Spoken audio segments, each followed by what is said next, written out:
no hay otro, así eres tú, así eres tú.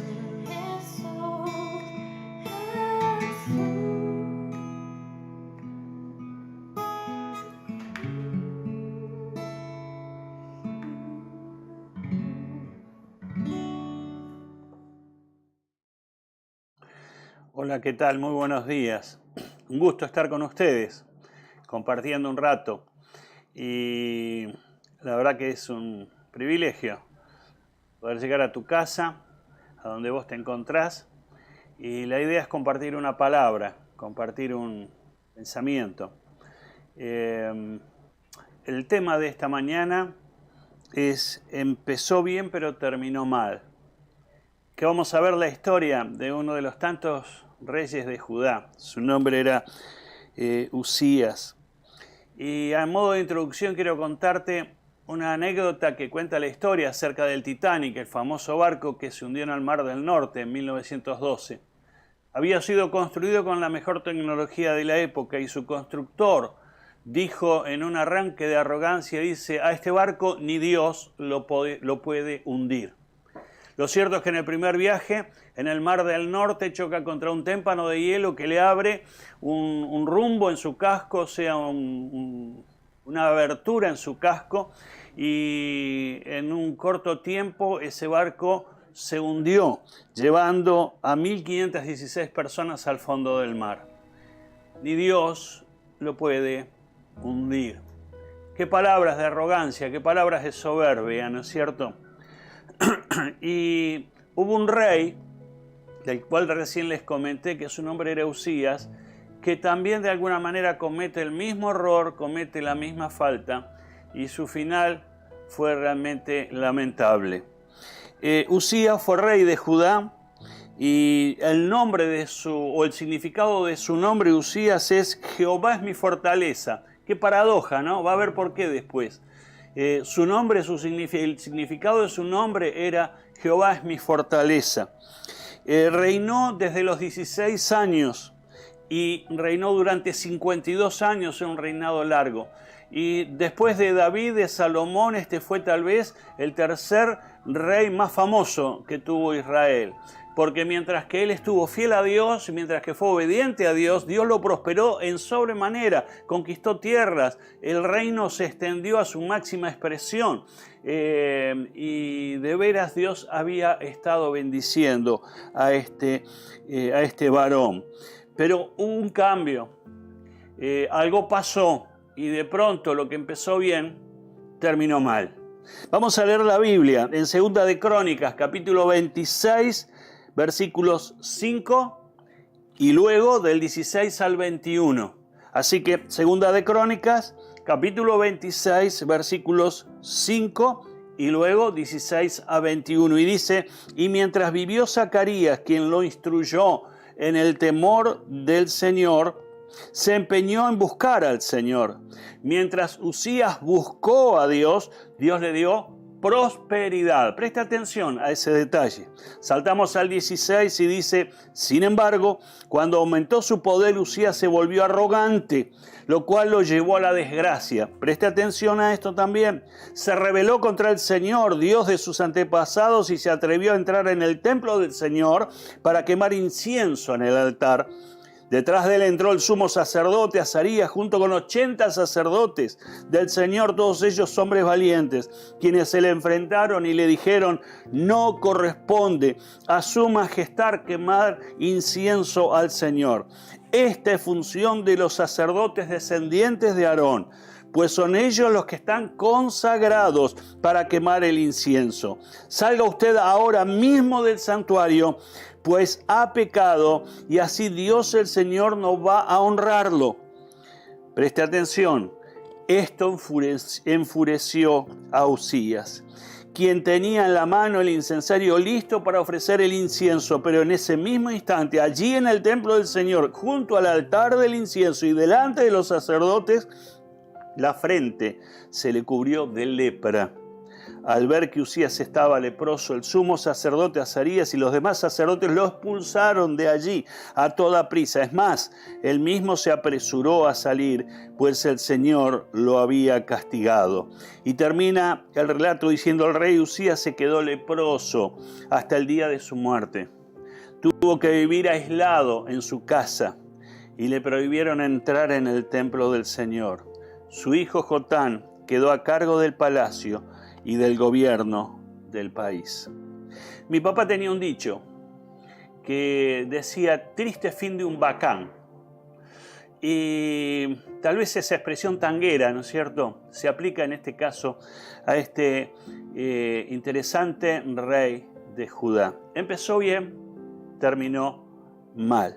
Vamos a ver algunas causas y vamos a tratar de entender lo que le pasó, porque seguramente que podemos detectar también en nosotros a lo mejor cosas parecidas que si no las solucionamos a tiempo van a hacer que nuestra vida termine parecida a la de este rey.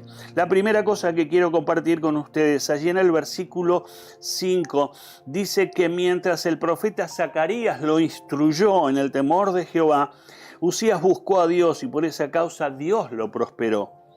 Logró recuperar el esplendor de los días de Salomón y de David, como les dije hace un rato. Y podemos ver que realmente el comienzo de Usías fue inmejorable. Dios lo prosperó, Dios estaba con él, pero Usías se había comprometido a honrar a Dios y a obedecer a Dios. Se humilló delante de Dios y obedeció todas sus palabras. Dos detalles aquí: humildad y obediencia. Humildad y obediencia. Mientras que su corazón se mantuvo humilde y mientras su corazón se mantuvo obediente, Dios lo honró, Dios lo prosperó, Dios lo bendijo, Dios lo sacó adelante. Dios iba delante de los pasos de este joven rey. Pero ¿cuál era el secreto? Dice que el secreto era que estuvo bajo la autoridad de Zacarías. Y mientras que estuvo bajo su autoridad, le fue bien. O sea, él se mantuvo bajo la autoridad espiritual de Zacarías. Y yo quiero hacer la primera bajada en este momento. La primera pregunta que tengo para hacerte es: ¿quién es tu autoridad espiritual? Miren, siempre en la palabra de Dios encontramos que detrás de grandes hombres hubo mentores, maestros, pastores, hombres que Dios usó, hombres o mujeres que Dios usó para la edificación, para la corrección, para caminar junto. ¿Quién camina junto a vos? ¿A quién das cuenta? ¿A quién obedeces? ¿A quién escuchás? ¿Y ante quién se inclina tu corazón para decir: si me lo dice, es para mi bien? Hoy vivimos un tiempo donde la autonomía parece ser el común denominador, donde nadie se sujeta a nadie y nadie obedece a nadie. Evidentemente ese no es el camino.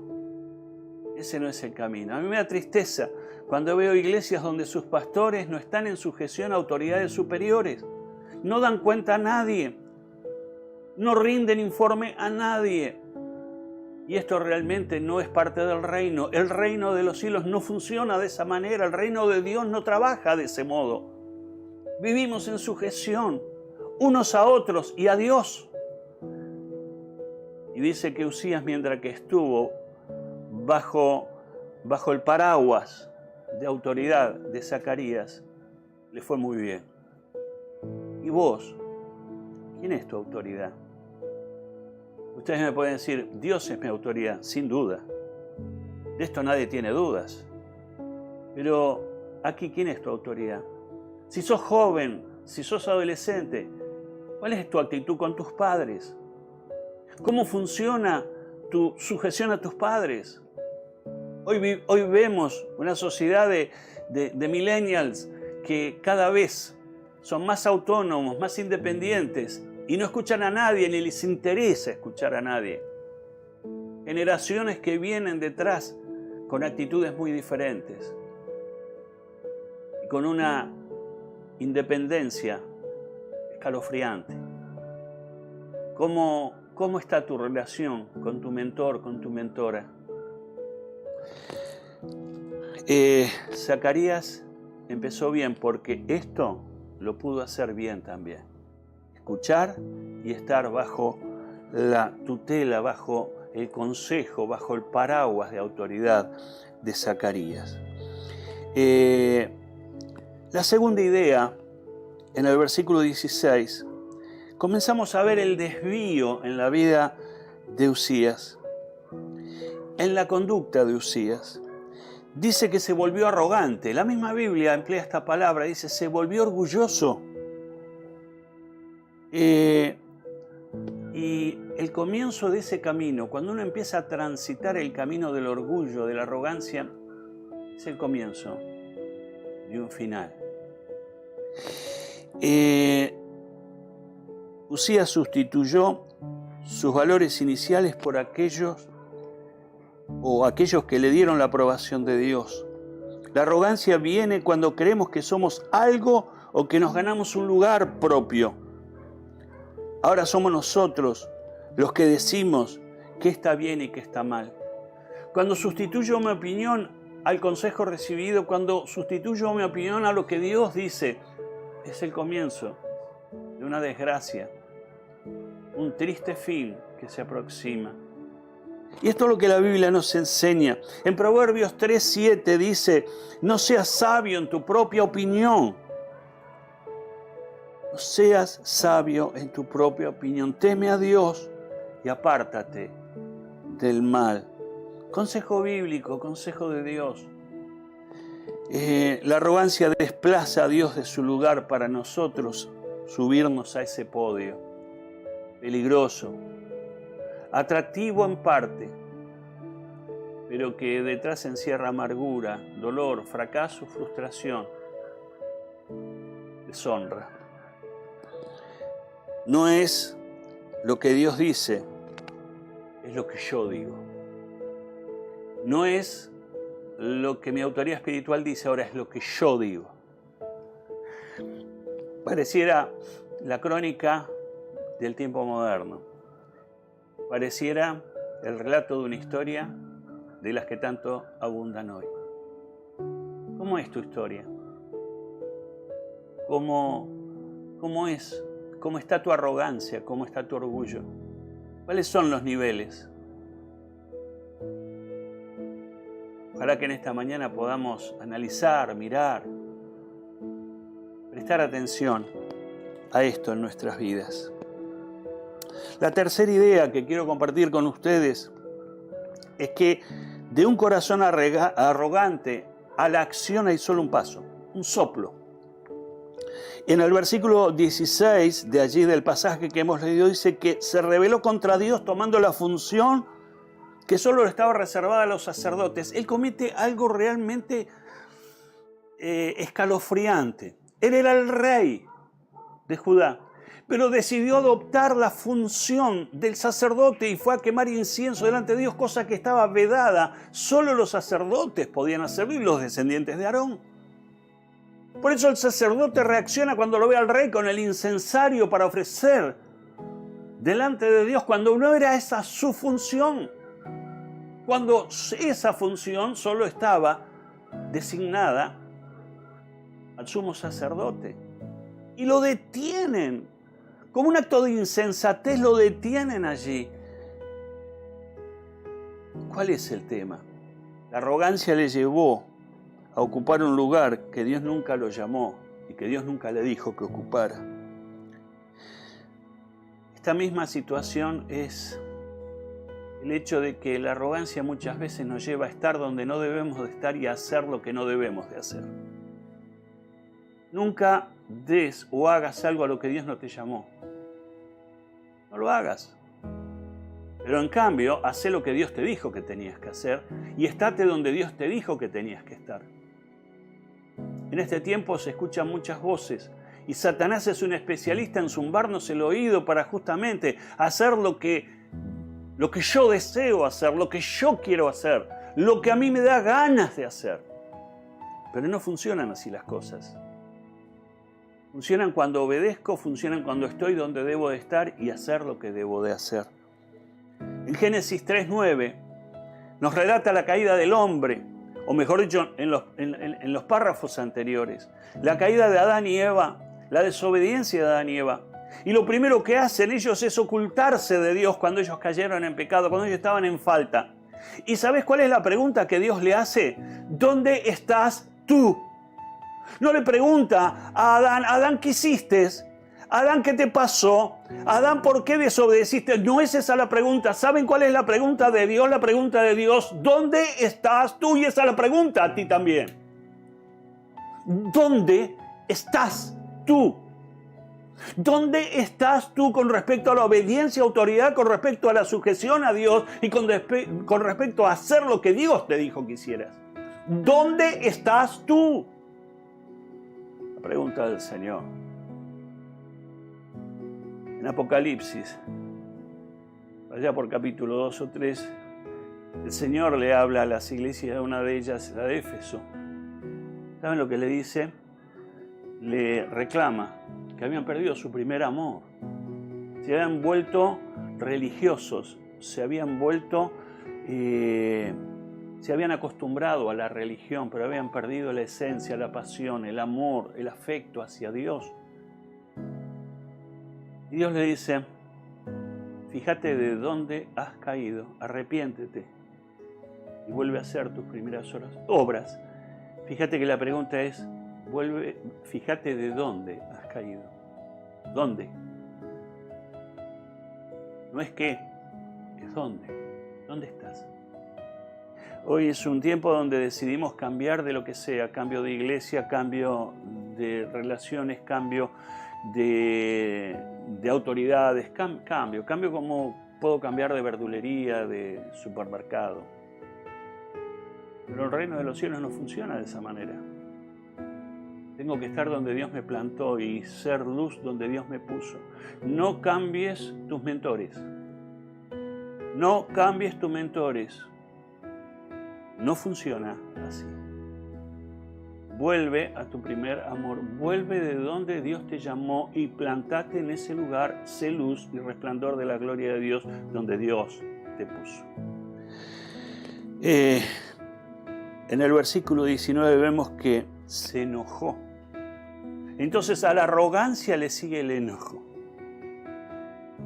Y yo hoy una de las cosas que quisiera preguntarte es, ¿estás enojado? ¿Estás enojada? Fíjate si tu enojo no tiene un trasfondo de arrogancia, de orgullo, de soberbia, de quererte salir con la tuya, de querer que se haga lo que vos decís. Es un tiempo donde mucho menos tengo que hacer lo que se me da la gana para mucho más hacer lo que Dios dice que tengo que hacer. Tengo que estar donde Dios dice que esté y tengo que hacer lo que Dios me dice que haga. Casi finalizando, el fin de este proceso fue esperable. Dios lo castigó. Tal vez esta es la parte más triste de la historia. Dice que salió lepra. La lepra era una enfermedad discriminatoria de aquel tiempo. La persona leprosa era separada. Y dice que este hombre, este rey, este famoso rey, terminó aislado, separado. Su hijo tuvo que ocupar su lugar. Y él terminó olvidado hasta que murió. ¡Qué tristeza! ¡Qué tristeza!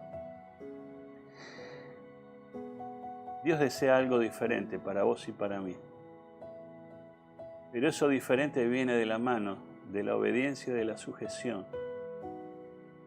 Y de realmente tener, como tenía Usías, a Zacarías como su mentor, mientras que estuvo bajo su tutela, mientras estuvo bajo su paraguas, su autoridad, Dios lo bendijo. Dios lo bendijo. Quiero concluir con algunas frases. Esta escalera de descenso, desde la fama, desde la prosperidad que tuvo Usías hasta terminar con lepra, aislado y olvidado. No pasó de un día para el otro. Hubo una escalera. Se empieza al primer escalón cuando pongo distancia con mis mentores asignados. Vuelvo a repetirte esto. Hoy en un tiempo donde en la iglesia evangélica se habla de asignaciones, yo quiero decirte, una de las cosas que no debo de olvidar es, tengo que estar bajo el cuidado de mis tutores asignados por Dios. ¿Quiénes son? Donde naciste en tu vida espiritual. Donde naciste en tu vida espiritual. Donde conociste a Cristo, allí están tus mentores. Buscalos. Volvete a ellos. Y ellos te bendecirán, serán la herramienta que Dios usa. Dios usa siempre personas para moldear a personas. Lo vemos en la Biblia y lo vemos en la vida. Así que no esperes que baje un ángel y de pronto... No porque no pueda, pero no es el método de Dios. Dios trabaja con personas, en personas. Y entonces empieza poniendo distancia con nuestros mentores. Segundo, continúa con una arrogancia de que nosotros ya estamos para seguir por nuestra cuenta, hacer lo que nos parece y no dar cuenta a nadie. Segundo escalón. Tercero, no estoy dispuesto ya a obedecer. No me digan lo que tengo que hacer. Yo sé bien lo que tengo que hacer. Tercer escalón. Cuarto, me enojo cuando no puedo hacer lo que deseo. ¿Qué tal si revisamos nuestro corazón en esta mañana?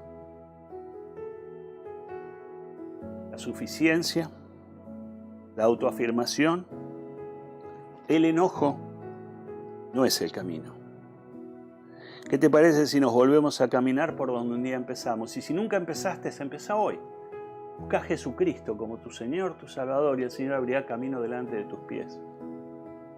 Recién en los testimonios podíamos escuchar de familias de encuentro con Dios que han sido prosperadas, bendecidas, levantadas, armonizadas, vuelto a ensamblar en el propósito original de Dios. Sí, se pueden hacer las cosas diferentes, se puede cambiar, se puede transformar algo que está estropeado, acabado, seco. Dios puede volverlo a la vida. Podés empezar hoy. Vuelve a hacer tus primeras obras, es lo que le dijo a la iglesia de Éfeso. Arrepiéntete, fíjate de dónde has caído y vuelve a hacer tus primeras obras. Hoy hay un tiempo donde mucha gente un día conoció al Señor y se apartó, se alejó. Pastor, ¿qué tengo que hacer? Vuelve a hacer tus primeras obras. Vuelve a hacer lo que hiciste al principio. Busca al Señor. Volvete a Dios. Apasionate con el Señor otra vez. Y fíjate que la tristeza del significado de su nombre. Uzías significa Jehová es mi fortaleza. Pero creo que él terminó sus días diciendo yo soy mi fortaleza. Cuando vos te levantás como tu propia fortaleza, quiero decirte que tu debilidad está a la puerta, está llamando a la puerta. Para decirte, no podés, no sabes, y te vas a quedar en el camino. Pero que en esta mañana te puedas levantar. Que en esta mañana puedas encontrarte con el Señor. O reencontrarte con el Señor. Y vuelvas a hacer las primeras obras. Me gustaría orar por vos.